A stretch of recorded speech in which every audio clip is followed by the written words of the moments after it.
Vamos seguindo, a gente fala agora de um caso muito triste de feminicídio. Não aconteceu aqui no Espírito Santo, mas olha, serve de alerta para todos que são pais, mães, avós, tios. A adolescente Maria Vitória, essa linda menina de 15 anos de idade, foi morta na Paraíba, onde morava há cerca de 1 ano com o namorado, o Gilson Cruz de Oliveira, de 56 anos. Bem, ela começou um relacionamento com esse homem quando ainda tinha 13 anos e decidiu viver com ele. Segundo a polícia, o casal estaria bebendo quando começaram a discutir por ciúme. O homem, então, teria feito vários disparos com uma arma de fogo. Maria Vitória não resistiu. Gilson Cruz de Oliveira está preso por feminicídio. A Maria Vitória já havia enviado áudios para as amigas dizendo que era agredida pelo namorado, mas ainda assim não quis denunciar. Vamos ouvir. Assim, mulher, assim, ele já tentou fazer muita coisa comigo, né? Tipo, já jogou a pistola na minha cara, estourou minha cabeça, aí tive que dar ponto na UPA, um monte de coisa. Só que eu nunca tive coragem de denunciar ele. Assim, não é coragem de fazer mal a ele, é pros meus pais, entende? Hoje o alerta é para a família. Como saber o que está acontecendo com o filho ou a filha sem invadir a privacidade? Como orientar os adolescentes, né, quando os pais sabem que determinado relacionamento não vai bem, viu? Nós vamos conversar com esse assunto aqui no nosso estúdio com a advogada Camila Dias, a psicóloga Gisélia Freitas e a Priscila Oliveira, que está sempre antenada o que está acontecendo com as filhas, não é isso? Sim. Patrícia, boa tarde. Priscila, perdão. Boa tarde, Priscila. Boa tarde. Me fala um pouquinho como que é o seu relacionamento e a sua preocupação com as suas filhas, com as suas sobrinhas também, que você me disse, em relação aos namorados que elas acabam encontrando, porque adolescente sabe como é, né? Sim. Na verdade, eu não sou invasiva, né? Eu entro como uma amiga. A gente não pode demonstrar que é inimigo, com muita grosseria. Tem que se mostrar sempre amigo, sempre parceira, sempre conversando como amigo. E assim, a minha filha me vê como uma melhor amiga dela. Então, assim, com minhas sobrinhas, a mesma coisa. Eu entro na vida delas como amiga, para contar segredos e acabo ouvindo também segredos, né?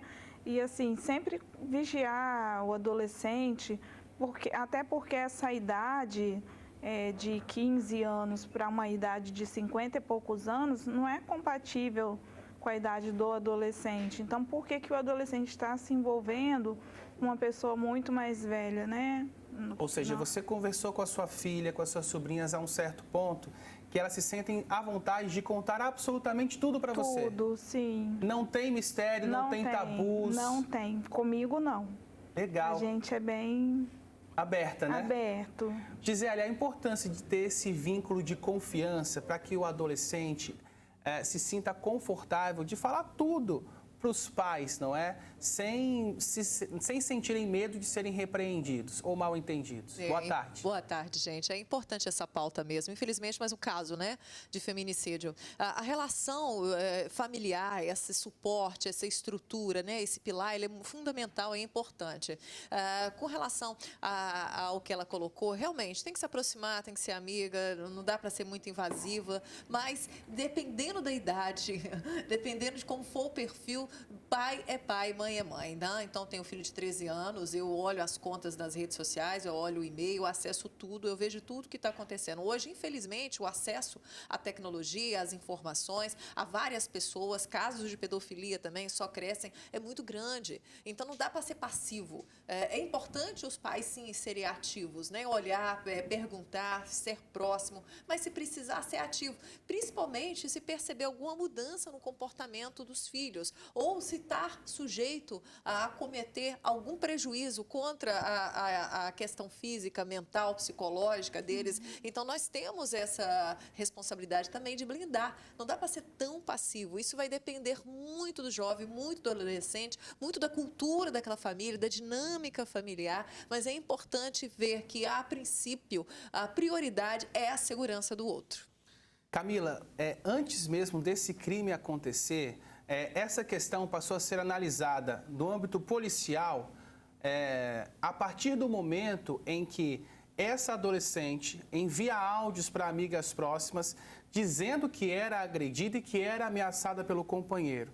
Nesse ponto, a polícia já pode entrar na história, né? Já, mediante uma denúncia, né? Senão, como que a justiça e a polícia vai ficar sabendo que existe uma vítima? Agora, no caso dessa adolescente, eu estava lendo, né, mais sobre a matéria, ela começou a se relacionar com ele com 13 anos. Sim. Então, nós já temos um crime estabelecido, né? O estupro de vulnerável, com um homem muito mais velho mesmo. Então, assim, a gente vê, né, e a psicóloga pode nos auxiliar melhor nisso, que essa disfunção já acontece na forma familiar dela há muitos anos, porque, né, foi permitido esse relacionamento de alguma forma. Porque por mais que pai e mãe sejam parceiros de seus filhos, a autoridade somos nós. Então, a hora de se responsabilizar por uma filha de 13 anos estar se relacionando com um homem de mais de 50 é de pai e de mãe. Então, a gente vem aí numa sequência, né, muito triste, até chegar, infelizmente, a esse fim trágico. Olha, e você aí que está acompanhando o Fala Espírito Santo, como é o seu relacionamento com as adolescentes, os adolescentes que estão na sua casa, hein? Você que é tio, pai, mãe, avó, fala no zap, no 999-42-2478. E já temos algumas participações. A Clara Ribeiro, ela pontua o que a Camila já disse, porque ela se questiona o que leva uma adolescente tão nova a se envolver com alguém acima dos 50 anos. Talvez vê nesse homem um papel de pai, como proteção, falta de diálogo na família ou uma busca de uma fuga da própria família. O que você acha, Gisélia? É difícil se analisar, né, o caso, saber o que aconteceu. Realmente, 13 anos, muito nova, né, uma criança entrando no processo de adolescência, processo de afirmação ainda, e precisa ser, sim, blindada, protegida, né? Não é a diferença só de idade, mas é a idade dela. Ela ainda está com seu arcabouço psíquico sendo desenvolvido, está com suas questões emocionais sendo desenvolvida, né? A gente pode supor, é projeção na figura paterna, a gente não sabe, né, o que pode ser essa relação, mas é uma relação que tinha que ser vigiada bem de perto, ainda mais quando já tinha indícios. E esse tipo de agressão já vem dando sinal há muito tempo. E olha para você ver o perigo da diferença de idade, né? Ela teve maturidade para lidar com esses sinais? Se nós, mulheres já adultas, que sofremos, né, que sofrem de agressão doméstica, que sofrem esse tipo de crime, já temos dificuldade de assimilar, de verbalizar isso, de realmente denunciar com medo, com vergonha, por insegurança. Quais seriam as inseguranças dessa jovem? É por isso que tem que ser vigiada, é muito complicado esse tipo de relação. Olha, eu quero chamar a atenção de todos nós aqui novamente sobre o áudio que essa adolescente enviou para as amigas próximas. Vamos prestar atenção na fala dela e daqui a pouco a gente volta para conversar. Assim, mulher, assim, ele já tentou fazer muita coisa comigo, né? Tipo, já jogou a pistola na minha cara, estourou minha cabeça, aí tive que dar ponto na UPA, um monte de coisa. Só que eu nunca tive coragem de denunciar ele. Assim, não é coragem de fazer mal a ele, é pros meus pais, entende? Detalhe do relato dela. Ela diz que tem medo de denunciar, tem medo de que alguém faça algo de ruim para ele. E no fim das contas, lamentavelmente, ela é quem acabou morta, né? Pelo companheiro de mais de 50 anos de idade. Eu queria saber, Camila, um pouquinho do âmbito jurídico em relação a isso. O feminicídio, quando ele é atentado contra meninas, né, e adolescentes, há uma pena mais agravada? Sim, tem as agravantes, né, para o crime. No caso, ela era uma adolescente, então já é um estado de idade, né, que a permite estar nessa proteção maior até do que uma mulher já que já alcançou a maioridade. Então, ele vai ter uma sequência aí de crimes para poder responder, né? Ele utilizou arma de fogo, precisa verificar, né, se essa arma ela é legal ou não, se ele tinha o poder para estar utilizando ela. Então, assim, realmente agora esperar para ver o que a justiça, as primeiras declarações aí de como vai ser apurado esse crime. O Mauro Martins disse o seguinte: boa tarde, Lucas. Amigos não impõem limites. Em casa, você tem pai e mãe e não amiguinhos. E eu queria saber da Priscila, você que falou que é tão próxima da sua filha, das suas sobrinhas, mas também tem que impor a autoridade, Sim, não é isso? Sim, tem que impor a autoridade. Só que eu teve um tempo da minha vida em que eu não conseguia conquistar sendo apenas mãe. Assim, mãe de puxar a orelha. Então, eu consegui conquistar sendo amiga, assim. Eu acho isso muito importante, ser amiga no momento certo.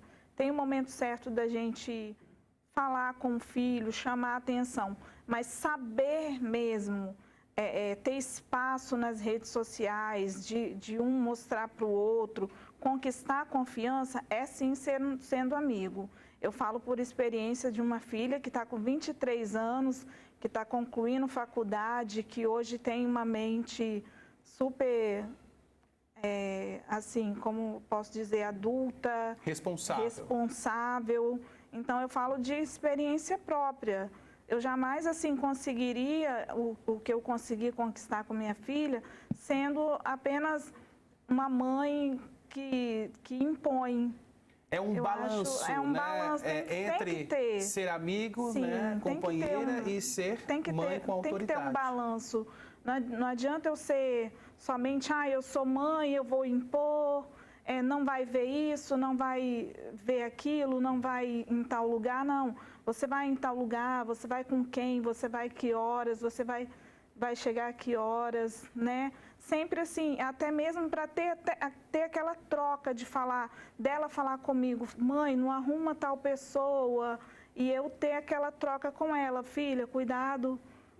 E com as minhas sobrinhas é a mesma coisa, minha sobrinha de 16 anos e 17 anos é a mesma coisa, a gente se conversa, se ri, é até engraçado, mas a gente impõe sim limite,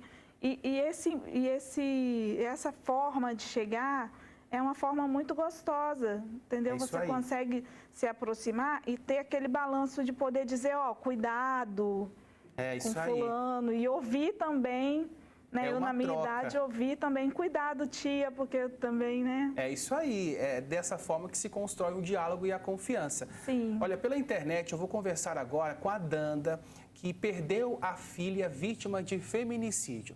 Ela tinha 26 anos. Danda, boa tarde, obrigado por compartilhar a sua história conosco aqui no Fala Espírito Santo. Boa tarde. É isso aí, a minha filha, ela confiava em mim. Ela me disse a primeira agressão dele, puxar o cabelo, empurrar, a gente trouxe ela para perto. Falei com ela, isso vai piorar, ela botou um ponto final, mas aí quando ela faleceu, que a gente descobriu que através de amigas, ela perdoou ele, achou que ele não faria mais, que ele nunca mais, ele jurou que amava, que nunca mais ia empurrar ela, que nunca mais ia puxar o cabelo dela. Ela ficou contra mim, contra a família e a favor dele, voltou para ele, fugiu aqui da Barra do Jucu para ir morar com ele. 3 meses depois, ele acabou tirando a vida dela. Ou seja, Danda, não foi por falta de aconselhamento ou vigilância da família, não é mesmo? Ela já estava até comigo, ela trocou o número de telefone, ela tinha colocado um ponto final, só que nas primeiras agressões, porque eu disse a ela, só que através de uma amiga, que ela dizia ser amiga, colocou ele em contato com ela e ele conseguiu convencer ela que a amava demais, que tinha feito por ciúme, que não ia fazer de novo, e ela perdoou.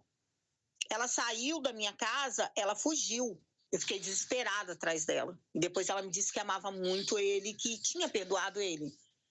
Pois é. E 3 meses depois aconteceu isso. Pois é, já volto a falar com você, Danda, mas eu queria tocar a bola para a Gisele agora, porque a gente falou muito sobre confiança, mas quando a gente fala de um adolescente ou de uma jovem adulta, muitas vezes acham que são donas do mundo, que não vai acontecer nada. Isso é típico de adolescente, de jovem mesmo, não tem jeito. Como que os pais podem administrar isso? E é difícil elas identificarem esse profissional, esse cara, né? Esse ser, porque eles chegam realmente como um príncipe encantado, encanta. São pessoas que querem que essa pessoa ela tenha, seja dominada por ele. Então é difícil as amarras, né? Desvencilhar.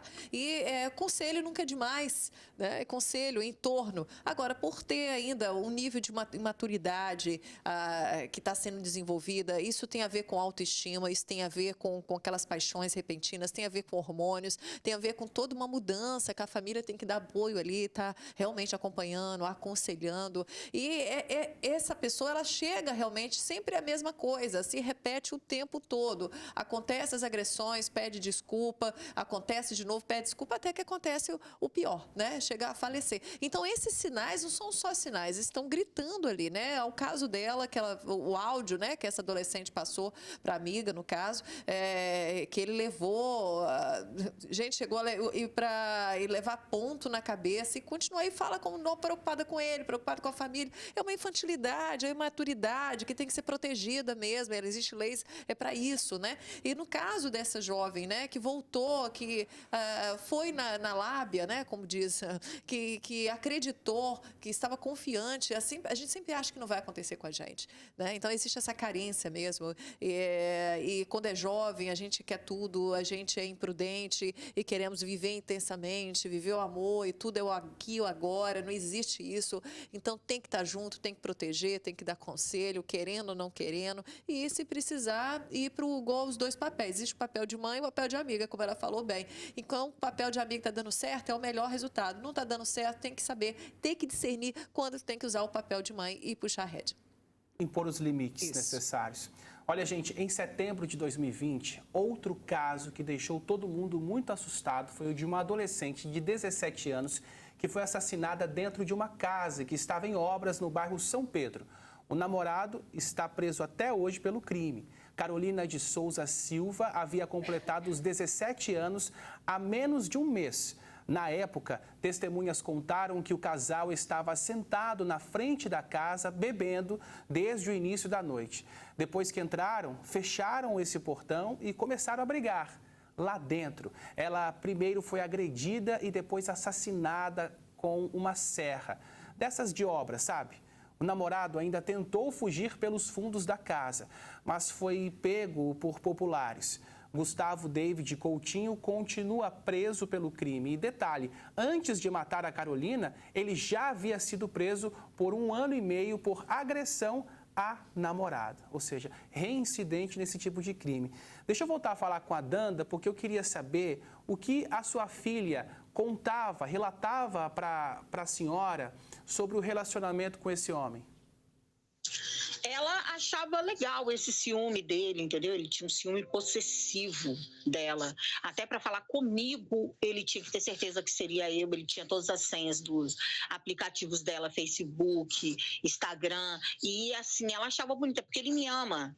E aconteceu isso, eles brigaram muito feio. Ele acabou tirando a vida dela, hoje ele se encontra preso. Mas ele já tinha sido preso. Quase aconteceu isso aí que você acabou de dizer. Ele também tinha sido preso e deixou uma moça no hospital. Isso a gente só descobriu depois, quando prestou uma ocorrência, quando a polícia foi atrás dele. Ele já era o segundo, só que a minha filha acabou perdendo a vida. E ela achava tudo lindo, ela achava bonito a crise de ciúme que ele dava. Achava bonito ele empurrar ela porque ela olhou para o lado e ele achou que olhou para alguém. Se sentia, de alguma forma, protegida ou valorizada por esse ciúme doentio que ele sentia, não é, Danda? Sim, é uma coisa que não dá para explicar. E assim, eu acho que eu fui mais mãe, porque eu briguei, eu cobrei. Hoje eu passei um tempo no psicólogo para poder me entender, porque eu me cobrava, porque eu cobrei muito dela, em vez de eu ter feito amiga e pego, mas é porque foi desespero de mãe. Ver aquilo tudo acontecendo com a minha filha, sabia que poderia acontecer, o que aconteceu no final, e ela não me escutar. Quando eu consegui trazer ela para perto de mim, ela voltou para ele. Nossa. Danda, já retorno a falar com você. porque eu queria falar com a Camila, a gente viu esses áudios das pessoas, da adolescente afirmando que era agredida, relato da filha da Danda, ainda quando estava viva, de que tinha um ciúmes doentio. Quais são indícios suficientes para que se possa fazer uma denúncia? No caso, essas pessoas, né, que ela compartilhou os áudios ou compartilhou que estava sofrendo as agressões, essas pessoas poderiam ter feito uma denúncia. Hoje, o crime contra a mulher, ele não é uma ação em que somente a pessoa que sofre a violência, ela tem autonomia para estar entrando. Então, se você denunciar, se você souber, né, de uma agressão, souber de uma mulher que está sofrendo violência, você pode estar ligando, pode estar fazendo essa denúncia, vai ser apurado e poderia ser que esse crime não tivesse chegado aonde chegou, né? Agora, mas qual outra pergunta, Lucas? Justamente o que é necessário. Que pode ser feito, né? O que já é um elemento ali suficiente. Ali já teria, essa prova já seria suficiente. O áudio dela, testemunhas, vizinhos devem ter escutado, né? Porque o crime de agressão ele não é silencioso, né? Assim, a mulher ela demonstra não só a agressão física, mas a psicológica, ela está sofrendo, se ela compartilhar com alguém, ou no ambiente de trabalho, a gente está sempre em alerta ali, ó. O familiar, né, da moça que faleceu anteriormente, a mãe estava compartilhando, soube, trouxe para perto, fez aquilo que pôde, né? E, infelizmente, o ciclo encerrou da pior forma possível. Danda, eu queria agradecer a sua participação conosco aqui no Fala Espírito Santo, viu? Obrigado pelo seu relato, por compartilhar essa sua história e ao que a senhora falou aí, com certeza a senhora fez tudo o que fosse possível para evitar que o pior acontecesse, não é isso? Eu fiz tudo e acredito que algumas mães também façam, porque eu senti na pele. Você fala e muitas vezes elas não te escutam. No meu caso, ela tinha uma amiga que achava, eu peguei, botei na internet um áudio da amiga falando que eu não tinha que me meter na vida dela porque eu era mãe e que ela tinha uma vida. Então, isso tudo ajudou. Hoje, minha filha está enterrada. Danda, e ele preso. Ele preso, ao menos isso, não é? Ele preso. Meus sentimentos para a senhora, enfim, que é uma dor que não cicatriza jamais. Obrigado por compartilhar esse fato que aconteceu com a sua família, viu? Eu vou seguindo aqui no Fala Espírito Santo, minha gente, porque justamente a gente estava conversando fora do ar ainda, né? Eu e a Priscila, justamente sobre como é que as coisas mudaram hoje por conta das redes sociais. Sim. Isso você acha que tem facilitado esse tipo de relacionamento abusivo? Com certeza. E em relação à diferença de idade dessa jovem de 15 anos com esse senhor de 50 e poucos anos, eu acredito, falando nesse sentido, eu acredito que a internet vende muita coisa e os adolescentes eles estão assim muito iludidos, né, em relação a muita coisa. Então, pode ser no meu ponto de vista, no mundo em que eu vivo, é a questão social, né? Hoje o adolescente quer ostentar unha, cabelo, muita coisa, telefone. Então, assim, no meu ponto de vista, pode ser na questão dessa jovem, né? A diferença de idade dela com esse senhor de 50 e poucos anos pode ter alguma coisa a ver. Olha, porque, né, Instagram, justamente a questão da tecnologia das redes sociais. Sim, a gente vai falar agora de outro caso, Priscila, que aconteceu em agosto de 2022. Uma adolescente de 14 anos também foi morta pelo namorado e isso aconteceu em Linhares, no norte do estado. Ana Clara Amorim foi baleada na rua no bairro Interlagos. Ela chegou a ser socorrida, mas não resistiu.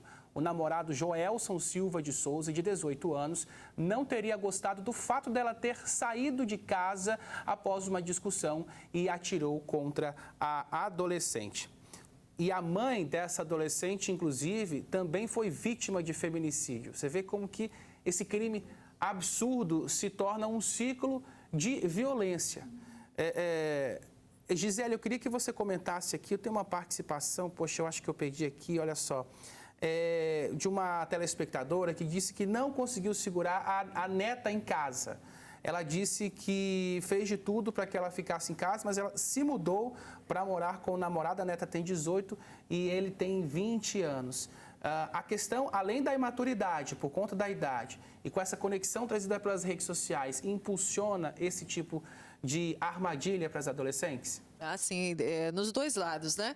A rede social, onde que ela colocou uma fala que esses jovens, eles querem sustentar uma imagem, querem sustentar uma aparência, ratificar a sua autoestima nessas redes sociais, né? E, ao mesmo tempo, essa mesma rede social que elas querem sustentar uma imagem, né? Ela tem acesso também a várias pessoas, a falas diversas, difícil bloquear, e tem um outro pesar, que essas mesmas redes sociais são motivos de ciúme da maioria desses homens. É um machismo ainda enraizado na nossa sociedade, que coloca a mulher como objeto, que esse controle é um dos principais sinais, né, dessa relação tóxica, esse controle, ciúme excessivo. E quanto mais elas querem sustentar algo e se movimentar nas redes sociais, mais gera ciúme também a esse parceiro, né? Então, a proibição de usar telefone, falar com pais, por que não querem que fale com os pais, com amigos? Porque não querem sua rede de proteção perto. Ele quer o controle absoluto, total. E quando vê que está perdendo esse controle por algum motivo, né, acontece o pior, né? Então, tira a vida daquilo que eu não posso controlar. Eu não posso controlar, então não vai ter uma vida independente e ninguém mais vai ter, né? Então, falar com uma adolescente para ficar em casa e não sair, hoje, é muito difícil, porque hoje existe uma influência, como a Danda falou, né? Influência de amigos, e nessa idade, os pais deixam de ter poder da fala, e é passado pela sociedade, é passado pelo grupo de amigos, né? O social que fala mais do que a própria família, que até então era o sustento do discurso, até então era a base de toda a estrutura. Tem que ter diálogo, tem que ter conversa, tem que estar perto, tem que mostrar e tem que falar a realidade. E se precisar pegar pesado, vai ter que pegar. Não é fácil, gente. Nunca foi fácil criar filhos. E no mundo de hoje está ainda mais difícil, né, Priscila? Muito difícil. Agradeço demais a participação de vocês, a advogada Camila Dias, a psicóloga Gisélia Freitas e a Priscila Oliveira, que é mãe e criou um laço muito forte de companheirismo com a filha e as sobrinhas. Obrigado, viu, pessoal? Até a próxima.